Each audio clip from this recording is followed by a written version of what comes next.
আসসালামু আলাইকুম প্রিয় বন্ধুরা, দেশীয় প্রবাসী যে যেখান থেকে দেখছেন প্রত্যেককে শুভেচ্ছা জানাচ্ছি কৃষি জীবন থেকে। ঢাকায় শুরু হয়েছে মাসব্যাপী জাতীয় বৃক্ষ মেলা এবং এই জাতীয় বৃক্ষ মেলা গত বৃহস্পতিবার ৯ জুলাই এটি আনুষ্ঠানিকভাবে উদ্বোধন করা হয়েছে এবং এরপরে দেখেন এই জাতীয় বৃক্ষ মেলা এখানে এবারে কি ধরনের গাছ আছে, সাজসজ্জা কেমন, মেলা কতদিন চলবে, কোথায় হচ্ছে, এই সব পুরো ইনফরমেশান নিয়ে সাজাবো আজকের যেই পর্বটি সেই পর্বটি।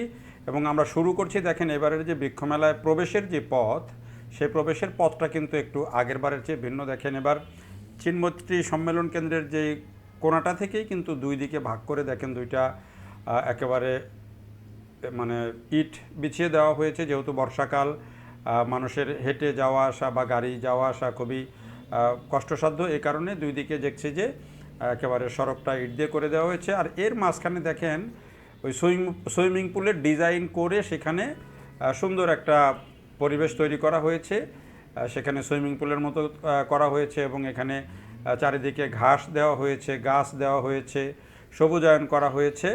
এটি আমার কাছে মনে হয়েছে খুবই ভালো লেগেছে। তো এই যে মানে শুরুর পথটা এটি দেখাতে দেখাতে আপনাদেরকে এই যে এবারের যেই বৃক্ষমেলা সেটির একটু তথ্যগুলো জানিয়ে দেই। বলছিলাম সেটি হচ্ছে ৯ জুলাই শুরু হয়েছে এবং এটি ১ মাস চলবে এবং এই মেলায় এবারে এটি সে আগের মতোই পুরানো বাণিজ্য মেলার মাঠ, যেটি চিনমৈত্রী সম্মেলন কেন্দ্রের পাশে যেই পুরাতন বাণিজ্য মেলার মাঠ, সেখানে এটি হচ্ছে এবং ১ মাস ব্যাপী এটি চলবে।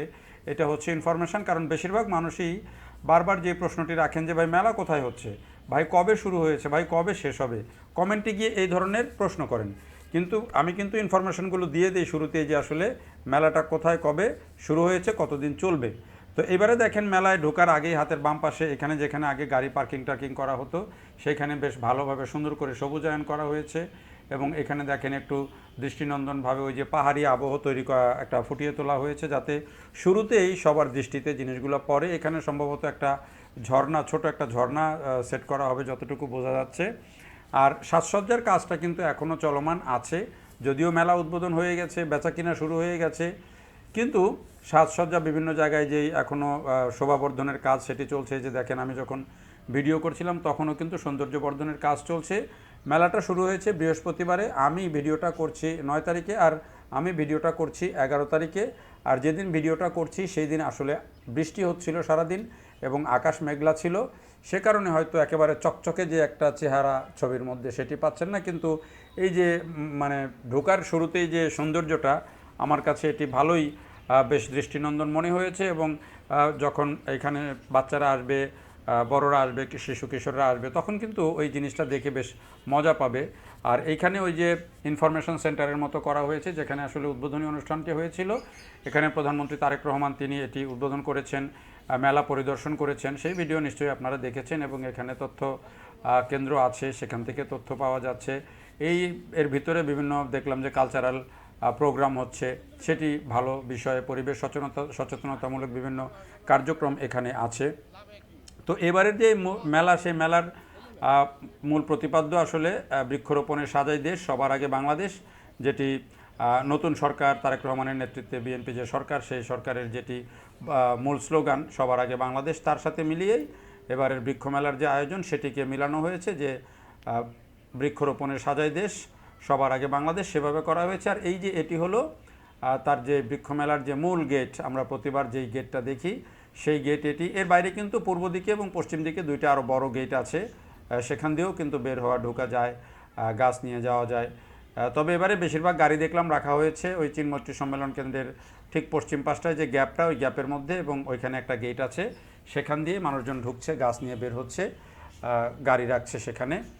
তো এই যে আমরা এখন ভিতরে প্রবেশ করছি মেলার ভিতরে, এবং বলছিলাম যে আকাশ মেঘলা ছিল আমি যখন ভিডিওটা করি তখন, এবং এর মধ্যেই মানুষজন কিছু কম, যেহেতু মাত্র মেলা শুরু হয়েছে, মেলাটা চলবে দীর্ঘদিন, যদিও শনিবার ছুটির দিন ছিল, তারপরেও কিন্তু লোকজনের ভিড় কম, কারণ বৃষ্টি হচ্ছিল সকাল থেকে, তখন মানুষজনের ভিড় একটু কম হওয়ার কথা। তবে এবারে কিন্তু বেশ এরিয়া মনে হয় বাড়ানো হয়েছে কিছুটা, যতটুকু বুঝলাম। আর এবারে মেলায় মোট স্টল সংখ্যা হচ্ছে ১২০টি। এবং এই যে মেলা, সেই মেলায় আসলে দেখেন এই যে ঢোকার যে জায়গা, এখানে আসলে সবচেয়ে বড় কথা হচ্ছে যে শিশুরা আসবে, বড়রা আসবে, মেলায় কিন্তু বৃক্ষ মেলা কিন্তু একটা অন্যরকম প্রাণ থাকে। আপনি যে কোনো বাণিজ্য মেলায় যান, যে কোনো অন্য যেই সব মেলাগুলোতে যান, সেগুলোতে কিন্তু এরকম প্রাণ থাকে না। এখানে দেখেন আপনি সবুজ গাছ, মানে মাঠটাকেও সবুজায়ন করা হয়েছে যতটা পারা যায়, একেবারে নেচার। এই নেচারের মধ্যে এখানে আপনি আসার পরে দেখবেন শত শত প্রজাতির গাছ, হাজার প্রজাতির গাছ। সেটি শোভাবর্ধক গাছ আছে, ঘর সাজানোর গাছ আছে, বারান্দা সাজানোর গাছ আছে, ছাদে রোপণ করার গাছ আছে, আপনার বাড়ির সামনে মাটিতে রোপণ করার গাছ আছে। যে দেখেন কি সুন্দর করে সুপারির গাছ দিয়ে এমনভাবে সাজানো হয়েছে, মনে হচ্ছে যে এটি কত দিনের যেন এখানে একটা বনায়ন করা হয়েছে। এবং চমৎকার দৃশ্য এটি আসলে কিন্তু চোখে পড়বে। শুরুতেই মেলার ওই যে বক সেট করা আছে, একটা কৃত্রিম লেকের মতো করা। হ্যাঁ, তো এই জিনিসগুলো কিন্তু বাচ্চারা খুবই এনজয় করে, বড়দেরও ভালো লাগবে। যারা মানে ঢাকা শহরটা তো একটা আসলে কংক্রিটের শহর, এই শহরে দেখার কোনো জায়গা নেই, ঘোরার কোনো জায়গা নেই, সবুজ কম।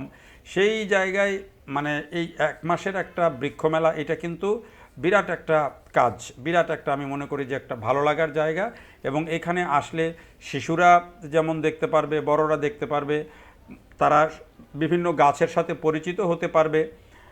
এই যে আমি যখন ভিডিও করছিলাম বৃষ্টি পড়ে গেছে আমার লেন্সের উপরে, ওই কারণে একটু ঘোলা দেখলেন। তো এই যে এখানে আসলে কি করবে শিশুরা, শত শত প্রজাতির গাছের সাথে পরিচিত হতে পারবে। এখন যেহেতু ফলের সিজন, নানা প্রজাতির দেশি বিদেশি ফলের সাথে পরিচিত হতে পারবে। ফল অবশ্য যেগুলো আছে সেগুলো বেশিরভাগই বিদেশি ফল আমি যা দেখলাম। দেশি ফলের সংখ্যা এবার কম, কারণ একটু দেরিতে শুরু হয়েছে। প্রতি বছর মেলাটা শুরু হয় সাধারণত জুনের 5 তারিখে বিশ্ব পরিবেশ দিবসকে কেন্দ্র করে, কিন্তু এবারে সেই মেলাটা শুরু হয়েছে 1 মাসেরও বেশি সময় পর, জুলাইয়ের 9 তারিখে। ফলে অনেক রকমের ফল কিন্তু এবার দেশি ফল আসতে পারে নাই, অনেক রকমের ফল শেষ হয়ে গেছে। যেমন জাম বলি, দেশি জাম, সেটি শেষ হয়ে গেছে। আবার কিছু ফল বাড়তি এসেছে, যেমন রামবুটান যদি শুরুতে আসে, রামবুটান ফলটা আপনি কম পাবেন, এখন সেটি পাচ্ছেন। কিছু অনেকগুলো মানে ম্যাক্সিমাম বিদেশি আমগুলো এখন আছে, সে বিদেশি আমগুলো চোখে পড়বে। আর এমনিতেই যে অর্নামেন্টাল যেসব গাছ আছে, যেগুলো সাজসজ্জার গাছ আছে, ঘর সাজানোর গাছ আছে, সেগুলো কিন্তু মোটামুটি সারা বছরই পাওয়া যায়। অর্কিড জাতীয় গাছ যেগুলো, সেগুলো সারা বছরই পাওয়া যায়, সেগুলো কিন্তু মোটামুটি ভালোই আছে। আর কিছু এই যে বলছিলাম যে বিদেশি এখন যেই ফলগুলো দেখবেন, এর মধ্যে ম্যাক্সিমাম হচ্ছে আম, এবং এই আমগুলোর বেশিরভাগই হচ্ছে বিদেশি আম। আরেকটা এবার দেখলাম যে মেলায় কিন্তু প্রচুর পরিমাণে পার্সিমনের গাছ এসেছে। পার্সিমনটাকে এবার অনেক বেশি আছে মনে হলো, কারণ পার্সিমন আমাদের দেশে বেশ জনপ্রিয়তা পাচ্ছে, যেটিকে জাপানের জাতীয় ফল বলা হয়। সেই পার্সিমন কিন্তু আমাদের দেশেও এখন ব্যাপকভাবে হচ্ছে, এবং পার্সিমনটা ধরে অনেক বেশি, এই কারণে অনেকের কাছে আকর্ষণীয়। কিন্তু পার্সিমনের গাছের দাম শুনলে কিন্তু অবাক হবেন। আমি আবার পরবর্তীকালে আপনাদেরকে বিভিন্ন ভিডিও ছোট ছোট করে এগুলোর দাম সহ দিব, জানানোর চেষ্টা করব। তবে বেশি দামি গাছের মধ্যে আমার কাছে মনে হয়েছে পার্সিমনের দামটা অনেক, 50,000 টাকা পর্যন্ত এক একটা গাছের দাম আছে। আমলকি গাছের দাম দেখলাম 50,000 টাকা একটা গাছের দাম চাইলো। আর এই যে গার্ডেনিং বাংলাদেশের, এখানে দেখেন বাম দিকে সুন্দর করে একটা বনায়ন করা হয়েছে। এবং আমি যখন ভিডিওটা ধারণ করছিলাম তখন যে বাতাস বইছিল, যে রঙ্গনের ফুলের যে কালার, সেটি আপনারা দেখলে চমৎকৃত হবেন। আরেকটা হচ্ছে যে আমি যখন এই ভিডিওটা ধারণ করছিলাম, এখানে যে গার্ডেনিং বাংলাদেশের সামনের যে চিত্রটা, বাঁশ দিয়ে, গাছ দিয়ে, ঘাস দিয়ে যেভাবে এত চমৎকারভাবে ফুটিয়ে তোলা হয়েছে, আর এই যে বাতাস বইছিল দেখেন কি সুন্দর করে, মানে একেবারে বাতাসে যে গাছগুলো দুলছিল, বাঁশগুলো দুলছিল, দেখতে কিন্তু অসাধারণ লাগে। এই পরিবেশটা আপনি কিন্তু বৃক্ষমেলায় আসলে পাবেন। আর বৃক্ষমেলায় আসলে সবচেয়ে বড় কথা হচ্ছে যে একই জায়গাতে আপনি হাজার প্রজাতির গাছ পেয়ে যাবেন। এখন আপনি আপনার শখের গাছটা দেখে নিতে পারবেন, সেটি ফলের গাছ হোক, ফুলের গাছ হোক, সেটি ছাদ বাগানের কোনো গাছ হোক, অর্নামেন্টাল গাছ হোক, এগুলো কিন্তু আপনারা নিতে পারবেন। শুধু তাই নয়, আপনি এখানে এই শুধু গাছ পাওয়া যায় বা ফুল ফল পাওয়া যায় বিষয়টা এমন নয়। এখানে এগ্রিকালচারের যে টেকনোলজি, আপনি ধরেন সেচ দেওয়ার যেসব যন্ত্র, আপনি নিড়ানির যন্ত্র, আপনি মনে করেন ওই যে এখনকার আধুনিক যে মানে টবে পানি দেওয়ার যে আধুনিক পদ্ধতি, যে আপনি টবে পানি দিয়ে চলে যাবেন, সেই পদ্ধতির সেই সব ইরিগেশনের যেসব আধুনিক যন্ত্রপাতি, সেগুলোও কিন্তু এই মেলাতে আপনি পেয়ে যাবেন বিভিন্ন স্টলে।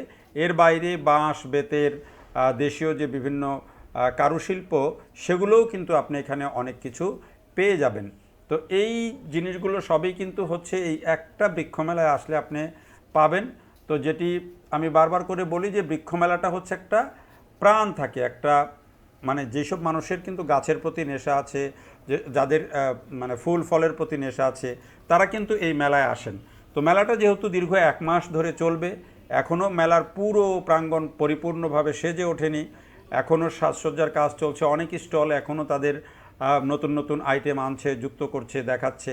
ফলে আপনারা আসলেও কিন্তু এখানে সেই বিষয়গুলো কিন্তু দিন যত যাবে এগুলো আরও সৌন্দর্য বাড়বে, এবং অনেক ফল হয়তো কমবে কিন্তু আবার অনেক সৌন্দর্য বাড়বে। গাছগুলো যখন এখানে সেট হয়ে যাবে তখন আরও সৌন্দর্য বাড়বে। আরেকটা বড় কথা হলো যে এবারের এই যে বৃক্ষমেলা, সেই বৃক্ষমেলায় বলা হচ্ছে যে বৃক্ষমেলাটা হচ্ছে বৃক্ষরোপণের একটা উপলক্ষ।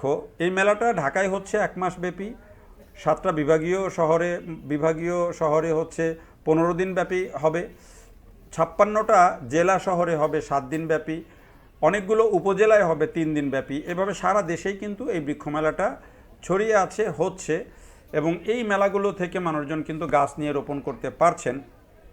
এবং 25 কোটি গাছ রোপণের যেই পরিকল্পনা সরকার নিয়েছে, তার একটা কার্যকর পদক্ষেপও কিন্তু এই মেলা হতে পারে। 25 কোটি গাছ রোপণের জন্য যেই প্রচারণা বর্তমান সরকার করছে, সেটি বাস্তবায়নের জন্যও কিন্তু এই বৃক্ষরোপণ অত্যন্ত জরুরি। সবচেয়ে বড় কথা হলো যে সরকারের পদক্ষেপ আছে, সরকারের পরিকল্পনা আছে। আপনি নিজেও যদি আপনি নিজে 5টা গাছ রোপণ করতে পারেন, 10টা গাছ রোপণ করতে পারেন, এটি যেমন আপনার অর্থনৈতিক কাজে লাগবে, অর্থনীতি সমৃদ্ধ করবে, আপনার পুষ্টি চাহিদা পূরণ করবে, আপনার মনের চাহিদা পূরণ করবে, পাশাপাশি এটি কিন্তু দেশের যেই এখন ক্লাইমেট চেঞ্জের কারণে যে তাপমাত্রা বেড়ে যাচ্ছে, এখন যে ক্লাইমেট চেঞ্জের কারণে আমাদের দেশ যে বড় বা সংকটাপন্ন অবস্থার মধ্যে পড়ছে, বিশ্ব যে সংকটাপন্ন অবস্থার মধ্যে পড়ছে, সেখানে যদি আপনি এই গাছগুলো যদি রোপণ করেন, আপনার ছাদে হোক, বাড়ির আঙিনায় হোক, বারান্দায় হোক, যদি আপনার কাছে একটু সবুজায়নের এই জিনিসগুলো থাকে, তাহলে কিন্তু সেটি আপনি শুধু আপনার মনের ভালো লাগা নয়, এটি পরিবেশের উন্নতি, এটি এই যে আমি যেটি বলছিলাম যে এই বাঁশ বেতের তৈরি, মাটির তৈরি বিভিন্ন যে তৈজসপত্র, যেগুলো বিভিন্ন কারুকার্য, সেগুলোও কিন্তু কারুশিল্পের যে পণ্য, সেগুলোও কিন্তু মেলায় বেশ অনেকগুলো স্টল আছে। এবং একটা স্টলে দেখলাম যে 56 প্রজাতির বাঁশ আছে, প্রায় 56-60 প্রজাতির বাঁশ আছে, এবং বাঁশের চা খাওয়াচ্ছে তারা, বাঁশ পাতা দিয়ে চা তৈরি করে সেটি খাওয়াচ্ছে। এবং এই যে দেখেন বাঁশের কত রকমের পণ্য আছে, এই জিনিসগুলো আপনারা মেলায় আসলে দেখতে পাবেন। এবং এই মেলা থেকে 1টি 2টি 5টি করে গাছ আপনারা নিয়ে যাবেন। যদিও অনেকেই বলছেন যে মেলায় একটু গাছের দাম বেশি, যারা মেলার মানে স্টল যারা দিয়েছেন, আয়োজক যারা, তাদেরকেও বলবো যে মানে 5 টাকা 10 টাকা একটা গাছের দাম কম বেশি হলে এমন কিছু যায় আসে না। আপনারা মানুষকে একটা গাছ লাগাতে উদ্বুদ্ধ করেন, মানুষ যেন গাছ লাগাতে পারে, সেই শুধু দামের কারণে যেন একটু পিছিয়ে না যায় মানুষ গাছ লাগানো থেকে, সেই দিকটায় একটু লক্ষ্য রাখা দরকার। আমি ধারাবাহিকভাবে আপনাদেরকে ভিডিও দিব বৃক্ষমেলার, এবং এগুলো আপনারা দেখতে পাবেন। এই যে দেখেন আমের স্টল দেখেন, মাশাআল্লাহ কি সুন্দর। তো আপনারা যারা আসবেন তারা চেষ্টা করবেন 1টা 2টা করে গাছ নিয়ে যেতে, গাছ রোপণ করতে, আর শিশুদেরকে এনে এখানে পরিচিত করার জন্য। এরপরে আমি ধারাবাহিকভাবে ভিডিও আপনাদেরকে দেব। তো মেলাটি শুরু হয়েছে 9 জুলাই, চলবে 1 মাস। বাণিজ্য মেলার মাঠ পুরনো যে চিনমৈত্রী সম্মেলন কেন্দ্রের পাশে, সেখানে আপনারা মেট্রো রেলে কিন্তু অনায়াসে এসে বিজয় সরণি অথবা আগারগাঁও স্টেশনে নেমে রিক্সা দিয়ে বা হেঁটে মেলায় অনায়াসে চলে আসতে পারবেন। দেখার জন্য সবাইকে অনেক ধন্যবাদ। ভালো থাকবেন সবাই। আল্লাহ হাফেজ।